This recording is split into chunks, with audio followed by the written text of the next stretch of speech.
G'day ladies and gentlemen, how you all doing? Scotty49 here with you once again for another installment in the Warhammer 40,000 for the New Guys series. Now today, we're going to be starting off on the next faction in this series, and that is none other than the Necrons, as they are currently within the Recruit, Elite, and Command Edition starter sets for the game, paired with the Space Marines. And today, this video is going to be dedicated to going through their lore, understanding the place that they hold in the galaxy and where they have been and what's been going on with them in the universe, to give you an understanding of where they come from. But before we jump into the video, ladies and gentlemen, feel free to hit that subscribe button and that notification bell as well if you do want to catch more videos where I'm talking about the Necrons, how to play them with the core mechanics and how to get started with them as well. But ladies and gentlemen, without further ado, let's jump into it.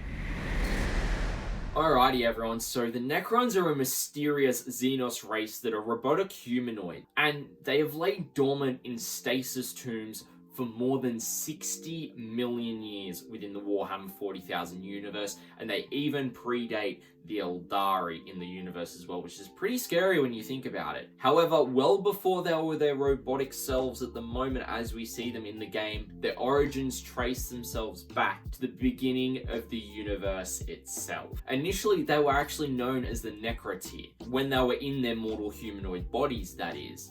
And they began their existence under a fearsome and scouring star in one of the far places and far reaches of the galaxy known as the Halo Star region, billions of years before humanity even evolved on Terra. Now, they were constantly battered by ionizing solar winds as well as radiation storms, which rendered their flesh and body and blood and turned them into a morbid people with a very short lifespan due to these atmospheric conditions they had to deal with. In an attempt to remedy their short lifespans in the hopes of a longer life, driven by necessity, they actually started to escape their home world and home sector and spread out with the hopes of carving out their own empire. As they expanded, they encountered ancient species of great intelligence that were far older than any race known in existence. If you know anything of the Warhammer 40,000 lore, you know who these guys are,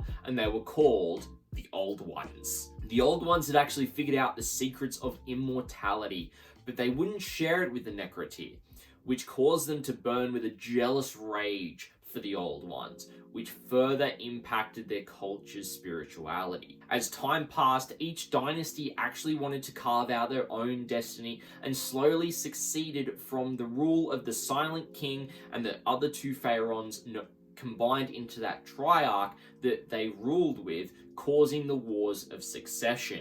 In an attempt to unify the Necrontyr, the Silent King declared war against the Old Ones in a war known as the War in Heaven.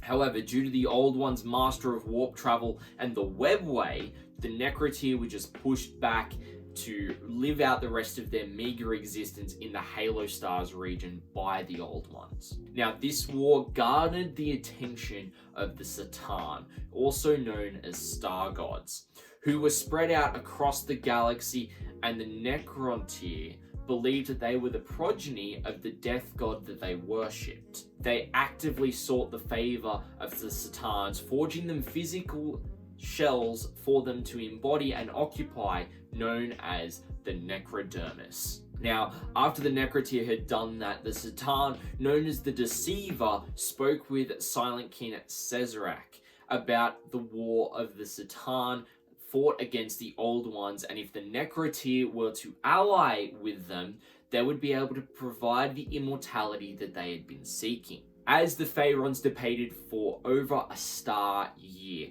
only Orican the Diviner spoke against the proposal, foretelling that it would bring about a renaissance of glory for them. However, it would forever destroy the soul of the Necrontyr people. But this did not stop the Silent King and the Pharaohs from allying with the Satan at the end of that year, bringing on their own doom. Now, the Satan gifted the Necrontyr forms of living metal, which were made from the Necrodermis that the Necrontyr had created for them, for their own forms, which was the process of biotransference to get the presence of the Necrontyr into those living metal bodies. However, this biotransference process stripped the Necrontyr of both their flesh and their soul, and what was left being placed into the shell of living metal was but a sliver of some of the people. It's only after that the Silent King had gone through this biotransference himself, retaining his intellect as much of the Pharaons and the Lords did, that he realized the gravity of the deal that he had made with the Satan, and the fact that he actually sold their souls for immortality to the Star Gods and service to them. Now, they did fight against the Old Ones with the Satan, and eventually they even turned against the Satan themselves when they were weakened from the conflict with them within the Satan themselves, as well as with the Old Ones, imprisoning the Satan within Tesseract labyrinths.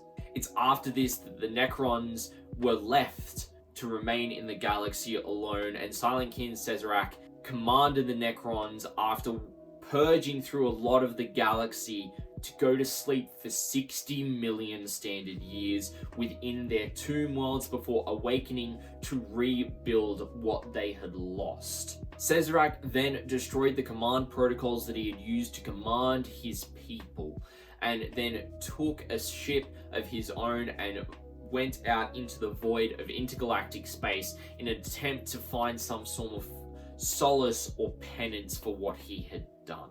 Which is also why he's only just returned to the Warhammer 40,000 universe and the game. However, after the 60 million years, the Necrons are now awaking in their tomb worlds, finding the galaxy teeming with life, ready to usher in a new age of Necron dynastic dominion across the galaxy.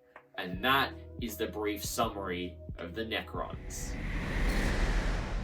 Alrighty, ladies and gentlemen, I hope that you have enjoyed this brief snippet into the Necron and Necrontyr history and their lore and their place within the galaxy as well. If you do have any questions, or if I've missed anything about their lore that you think is particularly important, feel free to let me know down in the comments section below, and it'll be there for everyone else to view. And if you enjoyed this video, feel free to hit that like and the subscribe button, so you're going to be able to see more videos related to the Necrons as I bring them out over the coming weeks.